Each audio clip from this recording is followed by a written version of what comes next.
We now face a foreclosure problem unlike any we could ever have imagined.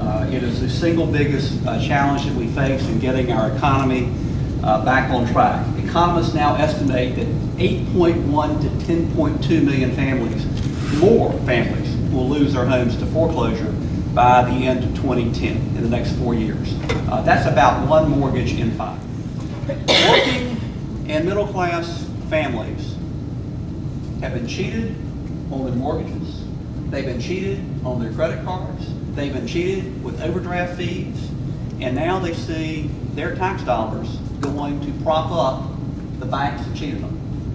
And seeing that money go to pay the same bonuses and compensation that the industry paid just a couple of years ago when they were making more than 40% of all corporate profits. I think that the anger of the population of ordinary Americans is righteous anger. I am angry too, and in the words of Dixie Chicks, I am not ready to make nice.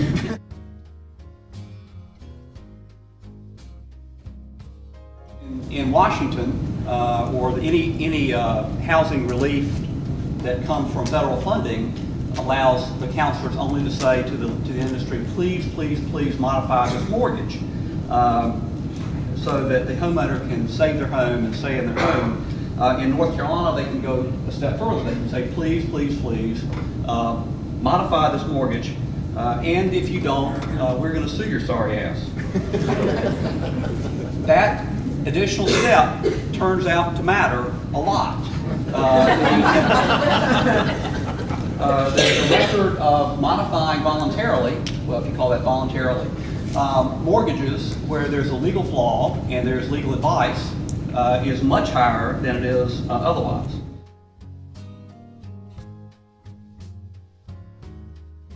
Bankruptcy courts can modify every other kind of secured debt. Secured debt is where there's collateral, where there's some property that the creditor, the person that loaned the money, can seize and sell to satisfy the debt.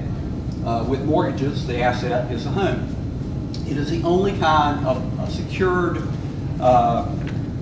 debt that cannot be modified in bankruptcy. Now, the industry treats that as if that's something that was brought down on stone tablets from Mount Sinai. It actually is a sloppy political compromise in the Senate in 1978. The legend is it was over a few drinks.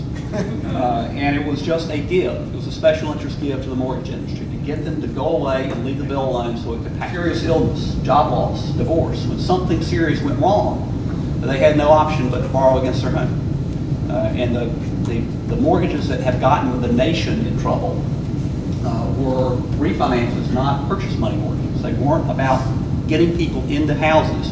Those were people, usually people in the middle to lower middle class, who absolutely had to borrow money because of some event beyond their control. A half ago, I introduced legislation to modify that nonsensical provision of the law, that quirk that has really prevented just about any kind of effective response to the foreclosure crisis. And it has been a huge fight ever since. Editorial board, major editorial boards are all for it. President Obama has announced that he supports it as part of his foreclosure relief effort. It did finally pass the House. It was tortured, but it passed the House. And it has now gone to the Senate, where, again, good ideas go to die. And we hope that it may still be, it may survive in a form that is actually helpful, but it is not clear that it will. The industry wants to limit it to subprime loans. We're really past the subprime crisis. We're way past the subprime crisis. We're well on to other things. I've said if they limit it to subprime, they might as well limit it to veterans of the Spanish-American War. It really is not going to do much good.